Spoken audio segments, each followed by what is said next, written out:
Hello students, તો આજે આપણે સ્ટાર્ટ કરશું રેડોક્સ પ્રક્રિયા પર આધારિત અનુમાપનોની. હવે અનુમાપનો એટલે શું એ બેઝિક વાત કરી લઈએ કે અનુમાપનના પ્રયોગો પણ તમારે લેબોરેટરીમાં કરવાના આવશે. મુખ્ય 3 પ્રકારના પ્રયોગો લેબોરેટરીમાં હશે. એમાંથી પહેલો અનુમાપન, એની પછી હશે અકાર્બનિક પદાર્થનું ગુણાત્મક પૃથ્થકરણ અને કાર્બનિક પદાર્થનું ગુણાત્મક પૃથ્થકરણ.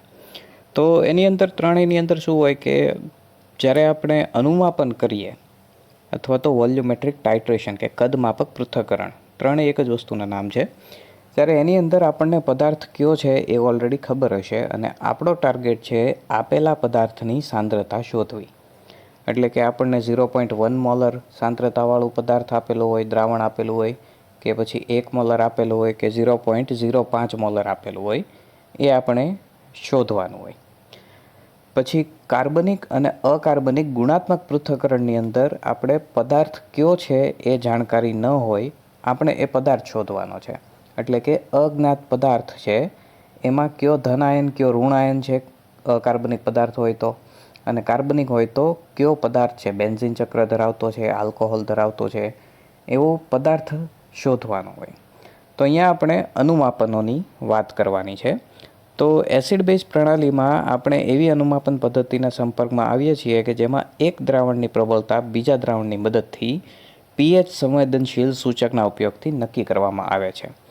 એટલે સિમ્પલ થિંગ અહીંયા એ છે, એક એક્ઝામ્પલ સાથે વાત કરીએ કે તમને ધારો કે 2 અલગ અલગ દ્રાવણો આપવામાં આવેલા છે. એક HCl છે એટલે કે એસિડ થયું, અને એક NaOH છે એટલે કે બેઝ થયું. ધારી લો કે એસિડની સાંદ્રતા આપણને ખબર છે, એસિડ છે 0.1 મોલર સાંદ્રતાવાળું. બેઝની સાંદ્રતા આપણને ખબર નથી, એટલે કે NaOHનું દ્રાવણ છે એની મોલારિટી કેટલી છે એ આપણને ખબર નથી. તો આપણો ટાર્ગેટ છે કે એસિડવાળા દ્રાવણની મદદથી બેઝના દ્રાવણની સાંદ્રતા શોધવી. એના માટે આપણે જરૂર પડશે એક પીએચ સંવેદનશીલ સૂચકની. હવે પીએચ સંવેદનશીલ સૂચકનું કામ શું છે કે જ્યારે પદાર્થની પીએચ, આપેલા દ્રાવણની પીએચ છે એ બદલાય તો એ સૂચકનો રંગ પણ બદલાય. એટલે કે એસિડમાંથી બેઝ કે બેઝમાંથી એસિડિક દ્રાવણ બને તો એ દ્રાવણ છે એ રંગ પરિવર્તન આપશે. તો HCl અને NaOHના દ્રાવણ માટે ફિનોલ્ફથેલિન સૂચક વપરાય છે, જે સામાન્ય રીતે રંગવિહીનમાંથી ગુલાબી કે ગુલાબીમાંથી રંગવિહીન રંગ પરિવર્તન આપે છે. તો આ ફિનોલ્ફથેલિન સૂચક છે એ બેઝ સાથે ગુલાબી રંગ આપે છે. એટલે કે NaOHનું દ્રાવણ હશે એમાં ફિનોલ્ફથેલિનનું એક ટીપું ઉમેરતા એ દ્રાવણ ગુલાબી રંગનું થશે. ત્યારબાદ આપણે એમાં સ્લોલી એસિડનું દ્રાવણ ઉમેરવાનું છે, અને જ્યારે દ્રાવણની પીએચ છે એ બેઝિકમાંથી એસિડિકમાં આવશે ત્યારે દ્રાવણ રંગવિહીન થશે. અને ત્યારબાદ ઉમેરેલા એસિડની કદ ઉપરથી આપણે બેઝની સાંદ્રતા શોધી શકશું. જ્યારે પ્રેક્ટિકલ આવશે ત્યારે ડિટેલમાં એની ઉપર ચર્ચા કરવામાં આવશે. અત્યારે આપણે પોઈન્ટ આગળ વધારીએ. તો એવી જ રીતે રેડોક્સ પ્રક્રિયામાં પણ રિડક્શન કરતાં ઓક્સિડેશન કરતાંની પ્રબળતા આપણે રેડોક્સ સંવેદનશીલ સૂચકનો ઉપયોગ કરીને કરી શકીએ. તો એની માટે આપણે નીચે પ્રમાણેની પ્રક્રિયાઓ છે એની ડિસ્કશન કરવાની છે કે જો કોઈ પ્રક્રિયક સ્વયં ઘેરા રંગનો હોય તો એ સ્વયં સૂચક તરીકે વર્તશે. એટલે કે એમાં તમારે એડિશનલી કોઈ સૂચક ઉમેરવાની જરૂર નથી. પરમેંગનેટ આયન છે, સામાન્ય રીતે પોટેશિયમ પરમેંગનેટ KMnO4, એ જાંબલી રંગનો પદાર્થ છે. એકદમ અલ્પ માત્રામાં પણ જો એને આપણે પાણીમાં ઉમેરીએ તો એકદમ જાંબલી રંગ કે ગુલાબી રંગનું દ્રાવણ બનાવશે. જ્યારે એ રિડક્શન કરતાં Fe2+ અથવા તો C2O4 એટલે કે ફેરસ આયન અને ઓક્ઝલેટ આયન છે એનો અંતિમ ભાગ ઓક્સિડેશન પામ્યો હશે ત્યારે દ્રશ્યમાન અંતિમ બિંદુ પ્રાપ્ત થાય છે. દ્રશ્યમાન અંતિમ બિંદુનો મિનિંગ એ છે કે એ રંગ પરિવર્તન આપશે. આપણે ઓળખી શકીએ એ ટાઈપનું રંગમાં પરિવર્તન જોવા મળશે. એટલે અહીંયા આપણે કરવાનું છે શું કે Fe+2 ધારો કે આપણે લીધું હોય તો સામાન્ય રીતે Fe+2માં આપણે ફેરસ સલ્ફેટ હોય તો એનું દ્રાવણ છે એ આછા લીલા રંગનું હશે. પરમેંગનેટ આપણે સ્લોલી પોટેશિયમ પરમેંગનેટ ધીમે ધીમે એમાં ઉમેરતા જઈએ તો જ્યારે સંપૂર્ણ રીતે Fe+2નું Fe+3માં રૂપાંતરણ થઈ જશે ત્યારે એ આછો લીલો રંગ છે એમાં દ્રશ્યમાન રીતે રંગ પરિવર્તન આવશે. એટલે આપણે ઓળખી શકીએ એવો કલર દ્રાવણનો પરિવર્તિત થશે. તો MnO4 આયનની સાંદ્રતા 10⁻⁶ મોલ પ્રતિ ડેસીમીટર ક્યુબની હોય અથવા તો 10⁻⁶ મોલ પ્રતિ લીટરથી ઓછી હોય તો પણ ગુલાબી રંગની પ્રબળતાની સ્થાયી ઝલક જોવા મળે છે. તો આના ઉપરથી આપણે ધારી શકીએ કે 1 લીટરમાં પરમેંગનેટ આયનની 0.000001 મોલર સાંદ્રતા હોય તો પણ એ પદાર્થ રંગ પરિવર્તન દર્શાવશે અથવા તો ગુલાબી રંગનું દ્રાવણ જોવા મળશે. જેથી સમતુલ્ય બિંદુ કે જ્યાં રિડક્શન કરતા અને ઓક્સિડેશન કરતાના મોલ તત્વયોગમિતીય રીતે સમાન હોય ત્યારે રંગ ન્યૂનતમથી અતિશય બની જશે. હવે જ્યારે પરમેંગનેટ આયન જેવા અનુમાપનો ન હોય, એટલે કે જ્યારે પરમેંગનેટ સિવાય બીજું કોઈ આપણે સંયોજન ઉમેરીએ અથવા તો એનું અનુમાપન કરીએ જેનો રંગ અતિશય તીવ્ર ન હોય, ત્યારે આપણે એવા સૂચક ઉમેરવા પડશે કે જે રંગ પરિવર્તન દૃશ્યમાન રીતે આપે. એટલે કે ઘેરા રંગના પરિવર્તનો ઇઝીલી આપણે જોઈ શકીએ એવી રીતે આપણને જોવા મળે એવું આપણે સૂચક ઉમેરશું, જે રિડક્શન કરતાનો અંતિમ ભાગ વપરાયા ગયા બાદ પોતાનું ઓક્સિડેશન કરીને નાટકીય રીતે રંગ પરિવર્તન દર્શાવે. તો એનું સર્વોત્તમ ઉદાહરણ છે Cr2O7 તો ડાયક્રોમેટ આયન છે એ સામાન્ય રીતે નારંગી રંગનું હોય છે. એ સ્વયં સૂચક નથી, પરંતુ સમતુલ્ય બિંદુ પછી તરત જ ડાયફિનાઇલેમાઇન સ્વયં સૂચકનું ઓક્સિડેશન કરીને દ્રાવણને ઘેરા વાદળી રંગનું બનાવે છે અને આ રીતે અંતિમ બિંદુ નક્કી કરી શકાય. ત્યારબાદ થર્ડ છે કે અન્ય એક પદ્ધતિ પણ છે જે રસપ્રદ અને સામાન્ય છે. આ પદ્ધતિનો ઉપયોગ માત્ર એવા પ્રક્રિયકો માટે સીમિત છે કે જે આયોડાઇડ આયનોનું ઓક્સિડેશન કરી શકે. દાખલા તરીકે copper+2. તો copper+2 છે એ I- સાથે પ્રક્રિયા કરીને Cu2I2 અને I2 બનાવે. આ પદ્ધતિનો આધાર આયોડિનની સ્ટાર્ચ સાથે ઘેરા વાદળી રંગ આપવાની પ્રક્રિયા તથા આયોડિનની થાયોસલ્ફેટ આયન સાથેની વિશેષ પ્રક્રિયા કે જે રેડોક્સ પ્રક્રિયા છે તેના પર આધારિત છે. તો મુખ્ય રીતે 3 અલગ અલગ પ્રકારની પ્રક્રિયાઓની અહીંયા મેઇન વાત છે. પહેલું જે સ્વયંસૂચક હોય, બીજું જે સ્વયંસૂચક ન હોય એમાં આપણે બાહ્ય રીતે સૂચક ઉમેરીએ, અને ત્રીજું કે I- અથવા તો આયોડાઇડ આયનોની થાયોસલ્ફેટ આયનો સાથેની રેડોક્સ પ્રક્રિયા અથવા તો સ્ટાર્ચ સાથેની રેડોક્સ પ્રક્રિયા, જે બાહ્ય રીતે ઉમેરેલા અમુક ચોક્કસ પ્રકારના પદાર્થો સાથે રંગ પરિવર્તન દર્શાવે. તો થાયોસલ્ફેટ સાથેની પ્રક્રિયા અહીંયા દર્શાવી છે કે I2 વાયુ એ S2O3માં 2- સાથે પ્રક્રિયા કરીને 2I- બનાવે અને S4O6 2- આયન બનાવે. જો કે I2 પાણીમાં અદ્રાવ્ય છે અને વધેલા KIના દ્રાવણમાં KI3 સ્વરૂપે હોય છે. જ્યારે આયોડાઇડ આયનો સાથે Cu2+ આયનની પ્રક્રિયા થાય ત્યારે ઉત્પન્ન થયેલા આયોડિન બાદ ઉમેરવામાં આવતો સ્ટાર્ચ ઘેરો વાદળી રંગ આપે. એટલે કે અહીંયા પદાર્થો પોતે કોઈ રંગ પરિવર્તન નહીં દર્શાવે. જ્યારે કોઈ એક પદાર્થ છે વપરાઈને સંપૂર્ણ રીતે રૂપાંતરિત થઈ જાય ત્યારે સ્ટાર્ચ સાથે વાદળી રંગ આપશે. હવે થાયોસલ્ફેટ દ્વારા આયોડિન વપરાવાના કારણે ઉત્પન્ન થતો આ રંગ શક્ય એટલી ઝડપથી અદૃશ્ય થાય છે. આ રીતે અંતિમ બિંદુને સરળતાથી જાણી શકાય છે, જ્યારે બાકીનો ભાગ માત્ર તત્વયોગમિતીય ગણતરી જ હોય છે. એટલે કે આપણે એની માટે જે અહીંયા સૂત્ર દર્શાવેલું છે એ સૂત્ર પરથી આપણે જોઈ શકીએ કે આયોડિનનો એક અણુ એ 2 થાયોસલ્ફેટના આયનો સાથે પ્રક્રિયા કરી શકે છે. તો આના પરથી આપણે એના વજનની ગણતરી કરી શકીએ અને વજન ઉપરથી ઉમેરેલી સાંદ્રતા અથવા તો એની મોલારિટી એના વિશે કેલ્ક્યુલેશન્સ કરી શકીએ, જે તત્વયોગમિતીય સમીકરણ પરથી મળી શકે. નેક્સ્ટ પોઈન્ટ છે ઓક્સિડેશન આંકની સંકલ્પનાની મર્યાદાઓ. તો ઉપરોક્ત ચર્ચાઓના આધારે એટલી આપણને ખબર પડી કે રેડોક્સ પ્રક્રિયાની સંકલ્પનાનો વિકાસ સમય સાથે થતો ગયો અને એ હજી પણ ચાલુ છે. એટલે એનો મિનિંગ એવો થયો કે થોડી ઘણી એમાં ઇનકરેક્ટ ઇન્ફોર્મેશન પણ હોય, પણ છતાંય આપણે એ સ્વીકારીને આગળ ચાલવું પડે. ખોટી માહિતી હોય અથવા તો ખરેખર પ્રક્રિયાની અંદર એવું ન થતું હોય પણ આપણે અમુક વસ્તુ માનીને આગળ ચાલતું રહેવું પડે. એટલે કે ઉદાહરણ તરીકે આપણે જેમ વાત કરી કે પાણીનો અણુ હોય તો એમાં હાઇડ્રોજનને આપણે પ્લસ આયન તરીકે અને ઓક્સિજનને -2 આયન તરીકે સ્વીકારીએ છીએ. ખરેખર પાણીનો અણુ છે એ આયનીય નથી, છતાંય આપણે એમાં આયનો હોવાનો સ્વીકાર કરવો પડે, તો જ આપણે રેડોક્સ પ્રક્રિયાઓ છે એમાં ચકાસી શકીએ. તો આવી થોડી ઘણી લિમિટેશન્સ કે મર્યાદાઓ એની અંદર હોવાની છે. તો અમુક સમય પહેલાં ઓક્સિડેશન પ્રક્રિયાને પ્રક્રિયામાં સમાવિષ્ટ પરમાણુની આસપાસ ઇલેક્ટ્રોનની ઘનતામાં થતા ઘટાડા સ્વરૂપે અને રિડક્શન પ્રક્રિયાને ઇલેક્ટ્રોનની ઘનતામાં થતા વધારા સ્વરૂપે જોવામાં આવતું. અહીંયા વધારા ઘટાડાની જગ્યાએ હવે આપણે સંપૂર્ણ રીતે ઇલેક્ટ્રોન ગુમાવે અથવા તો મેળવે એ રીતે ધારીને ઓક્સિડેશન આંકના ફેરફારો છે ગણતરીમાં લઈએ છીએ. અને આપણા યુનિટનો લાસ્ટ ટોપિક છે રેડોક્સ પ્રક્રિયા અને વિદ્યુત ધ્રુવ પ્રક્રમો. હવે અહીંયા રેડોક્સ પ્રક્રિયાની અંદર વિદ્યુત ધ્રુવ પ્રક્રમો છે એનું અલગથી આખું એક યુનિટ સ્ટાન્ડર્ડ 12માં વિદ્યુત રસાયણ એકમની અંદર ટોટલી એની ડિસ્કશન કરવાની છે. તો અહીંયા આપણે થોડીક બેઝિક માહિતી એ આવતા ધોરણની અંદર જે આવશે આપણે ભણવાનું છે એની બેઝિક માહિતી લઈને થોડોક મુદ્દાઓની ચર્ચા કરીએ. હવે જ્યારે રેડોક્સ પ્રક્રિયાની અંદર આપણે વિદ્યુત ધ્રુવ પ્રક્રમોની ચર્ચા કરતા હોઈએ ત્યારે એક સિમ્પલ વસ્તુ આપણે મગજમાં એ રાખવાની કે આપણે રાસાયણિક પ્રક્રિયાનો ઉપયોગ કરીને કાં તો વિદ્યુત પ્રોડ્યુસ કરવાની છે અથવા તો ઉત્પન્ન કરવાની છે કે પછી વિદ્યુતનો ઉપયોગ કરીને રાસાયણિક પ્રક્રિયા મેળવવાની છે.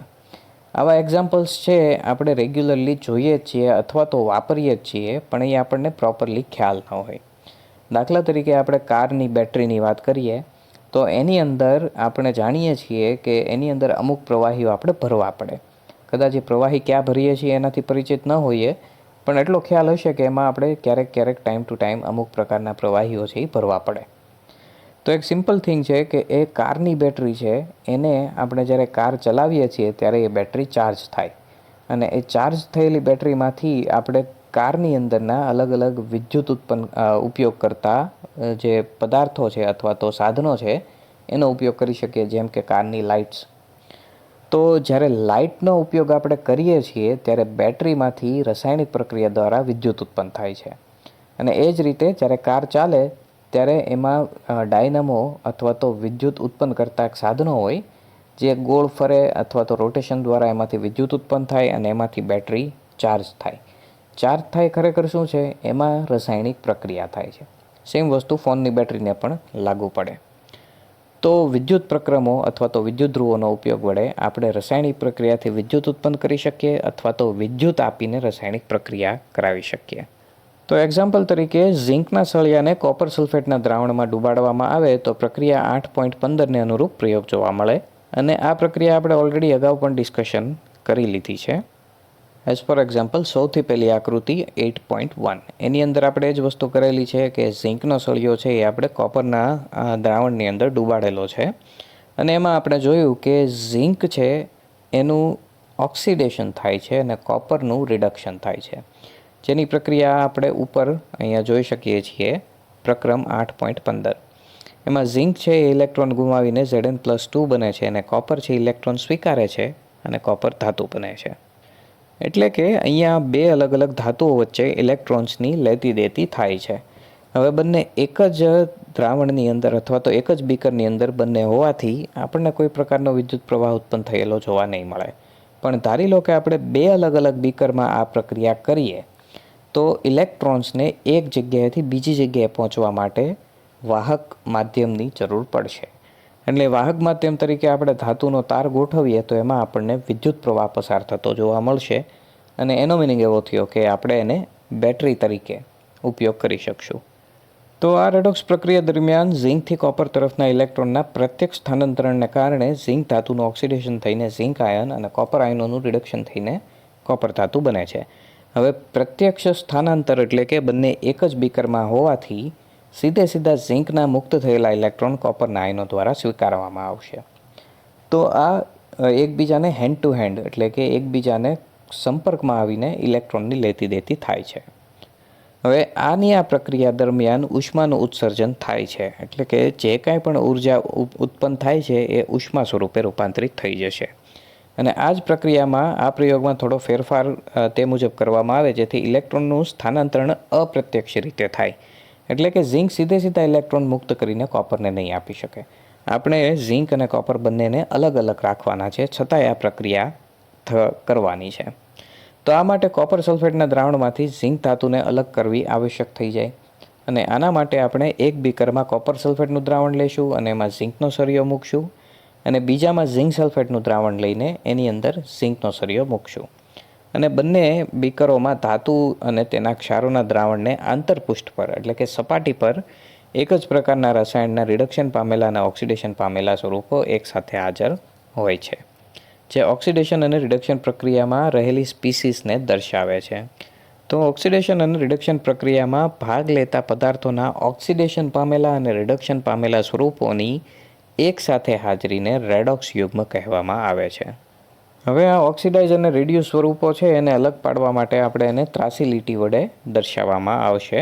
દાખલા તરીકે અહીંયા આપણને દેખાડ્યું છે કે ઘન સ્લેશ દ્રાવણ, તો એ બે અલગ અલગને આપણે એકબીજાના સંપર્કમાં છે એવું દર્શાવવા માટે અને એકબીજાથી અલગ અલગ છે એવું દર્શાવવા માટે એક આડી લીટીથી દર્શાવશું. તો અહીંયા આપણી આગળ એ જ રીતે બે અલગ અલગ બીકર દર્શાવેલા છે. સો એક બીકરમાં ઝિંક અને બીજા બીકરમાં કોપર છે. અહીંયા જે દ્રાવણ છે એ ઝિંકના આયનોનું દ્રાવણ છે, એટલે કે Zn+2નું દ્રાવણ. અહીંયા આપણી પાસે છે ઝિંકની પટ્ટી, બીજી બાજુ અહીંયા આપણી આગળ છે કોપરની પટ્ટી અને એનું દ્રાવણ Cu2+નું. હવે આપણે જોઈ શકીએ છીએ કે બંને ધાતુઓ એકબીજાના સીધા સંપર્કમાં નથી, પણ આપણે એક વાહક તારની મદદથી બંને ધાતુના સળિયાને એકબીજાના સંપર્કમાં રાખેલા છે અને બંને ધાતુના સળિયા એકબીજાના પોતપોતાના દ્રાવણના સંપર્કમાં છે, એટલે કે ઝિંક ધાતુ Zn+2ના દ્રાવણના સંપર્કમાં છે, કોપર ધાતુ Copper+2ના દ્રાવણના સંપર્કમાં છે. અને અહીંયા આપણે વિદ્યુત પરિપથ પૂર્ણ કરવા માટે ક્ષાર સેતુ રાખેલો છે. તો અહીંયા એક સ્વિચ મૂકેલી છે, એ સ્વિચ જ્યારે ઓન કરવામાં આવશે ત્યારે શું થશે, જે પ્રક્રિયા આપણે અગાઉ આગળ એક્ઝામ્પલમાં જોઈ 8.1 આકૃતિની અંદર, કે જ્યારે કોપરના દ્રાવણની અંદર ઝિંકનો ધાતુનો સળિયો ડૂબાડેલો હોય ત્યારે ઝિંક છે ઇલેક્ટ્રોન મુક્ત કરીને કોપરને આપશે.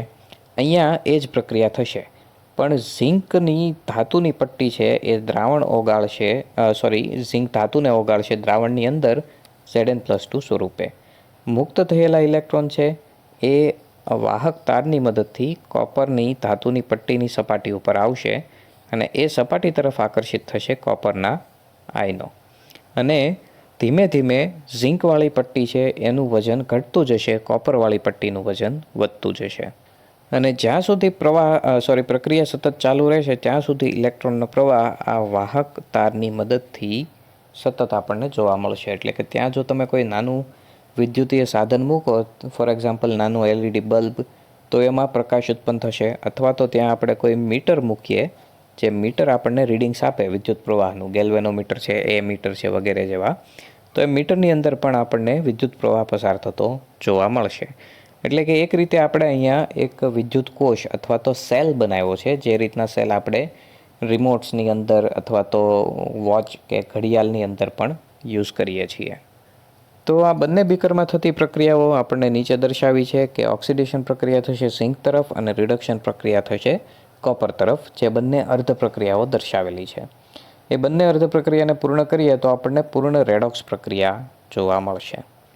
હવે ઉપરના કિસ્સામાં ઓક્સિડેશન પામેલ સ્વરૂપને રિડક્શન પામેલ સ્વરૂપની પહેલાં મુકાય છે, એટલે કે એ સમજવાની સરળતા ખાતર હંમેશા ઓક્સિડેશન પ્રક્રિયાને પહેલાં દર્શાવવાની છે, રિડક્શન પ્રક્રિયાને પછી દર્શાવવાની છે. હવે આપણે કોપર સલ્ફેટના દ્રાવણવાળા બીકરને ઝિંક સલ્ફેટના દ્રાવણની બીકરની બાજુમાં રાખીએ અને હવે આપણે આ બે બીકરને ક્ષાર સેતુ વડે જોડીએ. હવે ક્ષાર સેતુનું કાર્ય શું છે કે ક્ષાર સેતુનું કાર્ય એકચ્યુઅલમાં વિદ્યુત પરિપથ પૂર્ણ કરવાનું છે.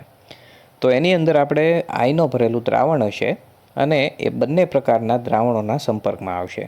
તો પોટેશિયમ ક્લોરાઇડ અથવા તો એમોનિયમ નાઇટ્રેટને અગાર અગાર સાથે ઉકાળીને યુ આકારની નળીમાં ભરીને ઠંડુ પાડીને જેલી જેવા સ્વરૂપે રાખવામાં આવે છે, જે પરિપથ પૂર્ણ કરવામાં મદદ કરશે. આ બંને દ્રાવણને એકબીજામાં મિશ્ર કર્યા વિના વિદ્યુત સંપર્ક આપવામાં આવે છે. તો ઝિંક અને કોપરના સળિયાને એમીટર તથા સ્વિચ દ્વારા વિદ્યુતના તારથી જોડવામાં આવે છે અને આકૃતિમાં દર્શાવ્યા મુજબ એને ગોઠવણી કરવામાં આવે છે. એને ડેનિયલ સેલથી ઓળખાય છે અથવા તો ગેલ્વેનિક સેલ તરીકે પણ ઓળખાય છે. સ્વિચ બંધ હોય ત્યારે કોઈ પણ પ્રક્રિયા નહીં થાય, કેમ કે વિદ્યુત પરિપથ પૂર્ણ નહીં થયો હોય, અને જ્યારે સ્વિચ ચાલુ કરશું ત્યારે નીચેની પ્રક્રિયા જોવા મળશે, એટલે કે ઝિંકથી Copper+2 તરફ ઇલેક્ટ્રોનનું સ્થાનાંતરણ થશે. પણ એ પ્રત્યક્ષ નહીં હોય, પરોક્ષ રીતે હશે, એટલે કે સીધા ઝિંક છે એ ઇલેક્ટ્રોન Copper+2ના આયનોને નહીં આપી શકે, જેમ આપણે પહેલાં એક્ઝામ્પલમાં જોયું હતું. પરંતુ બંને સળિયાને જોડતા ધાતુના તાર વડે વિદ્યુત પ્રવાહ છે એક તરફથી બીજી તરફ જશે. હવે એક બીકરમાં રાખેલ દ્રાવણથી બીજા બીકરમાં રાખેલ દ્રાવણ તરફ આયનોનું સ્થાનાંતરણ ક્ષાર સેતુ દ્વારા થશે. હવે અહીંયા જે આપણે બે અલગ અલગ ધાતુઓ યુઝ કરીએ, એટલે કે કોપર અને ઝિંક, એ બંને વિદ્યુત ધ્રુવો તરીકે ઓળખાશે અને તેમની વચ્ચેના પોટેન્શિયલના તફાવતના કારણે હવે પોટેન્શિયલ એટલે એક રીતે આપણે એવું સમજી શકીએ કે બે અલગ અલગ પદાર્થો વચ્ચેનો શક્તિનો તફાવત. જ્યારે કોઈ એક પદાર્થની અંદર વધારે શક્તિ હોય અને બીજામાં ઓછી હોય ત્યારે વધુ શક્તિથી ઓછી શક્તિવાળા પદાર્થ તરફ શક્તિનું સ્થાનાંતરણ થાય. એક્ઝામ્પલ સિમ્પલ સમજવું હોય તો આપણે ગરમી કે ઉષ્માને રિલેટેડ એક્ઝામ્પલ સમજી શકીએ કે તમારી પાસે ધારો કે બે અલગ અલગ ધાતુના ટુકડા છે. એમાંથી પહેલી ધાતુ છે એનું તાપમાન 100 ડિગ્રી સેલ્સિયસ છે, બીજી ધાતુ 50 ડિગ્રી સેલ્સિયસની છે. હવે આપણે એ બંનેને એકબીજાના સંપર્કમાં રાખીએ તો દેખીતી રીતે જ 100 ડિગ્રીવાળી ધાતુના ટુકડામાંથી ગરમી કે ઉષ્મા છે એ 50 ડિગ્રીવાળા ધાતુના ટુકડા તરફ ગતિ કરશે. એટલે કે 100 ડિગ્રીવાળું છે એ ઠંડુ પડતું જશે અને 50 ડિગ્રીવાળું છે એ ગરમ થતું જશે. તો આ રીતે પોટેન્શિયલનો તફાવતના કારણે વિદ્યુત પ્રવાહ છે એ ઉત્પન્ન થશે.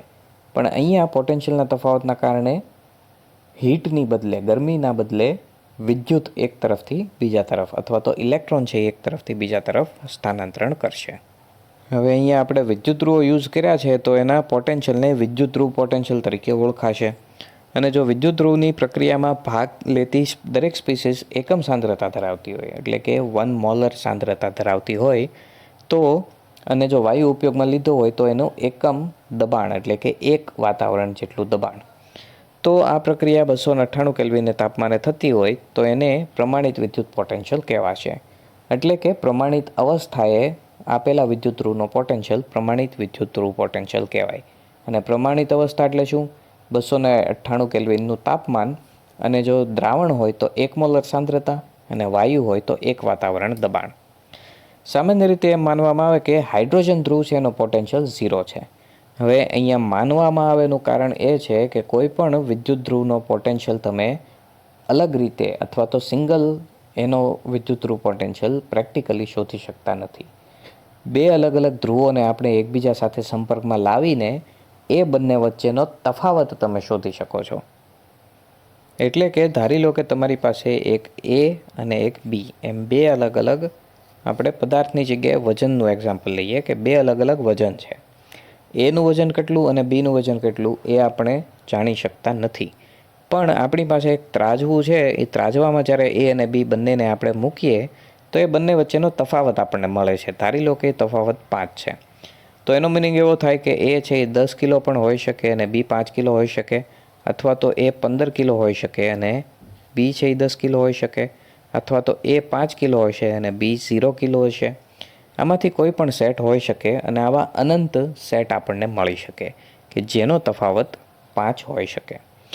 તો વિદ્યુત ધ્રુવોમાં પણ આ જ પ્રોબ્લેમ છે કે આપણે તફાવત શોધી શકશું, A અને B બંનેનો વજન કેટલો છે એ શોધી નહીં શકીએ. તો આ પરિસ્થિતિમાં આપણે શું કરી શકીએ? જો A અને Bની કિંમત આપણે જોતી હોય તો એના માટે આપણે કોઈ એક વજન એવો લેવો પડે, ધારો કે વજન C, જેની કિંમત આપણને ખબર હોય. ધારો કે C માટે એવું કહીએ કે C છે એ 3 કિલોગ્રામ વજન ધરાવે છે.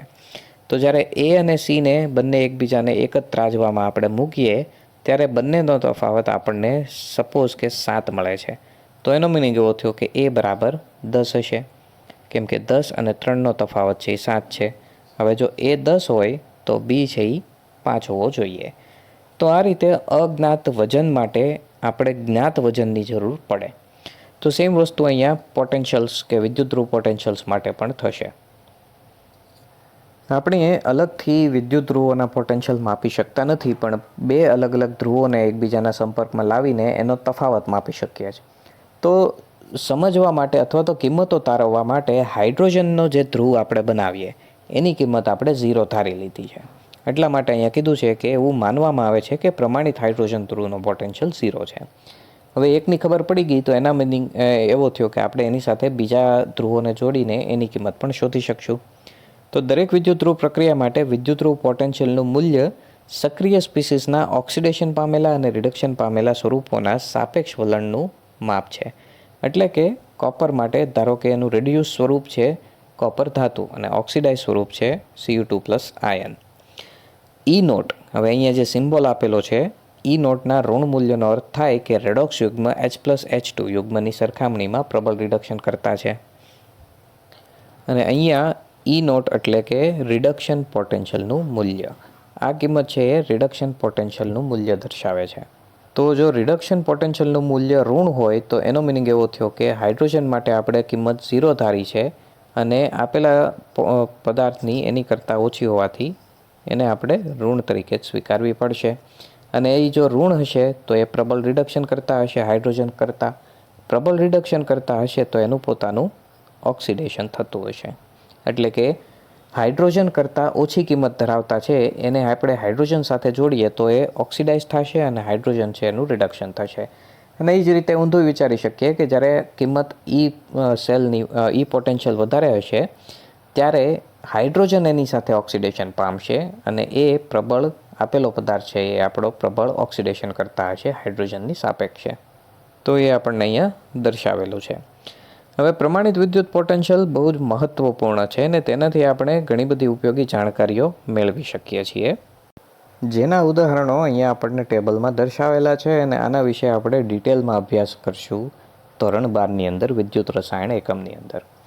હવે અહીંયા આપણને જે પ્રક્રિયાઓ દર્શાવેલી છે એને આપણે જોઈ શકીએ છીએ કે ઓક્સિડેશન પામેલું સ્વરૂપ છે એ ઇલેક્ટ્રોન મેળવીને રિડક્શન પામેલા સ્વરૂપમાં રૂપાંતરિત થાય છે.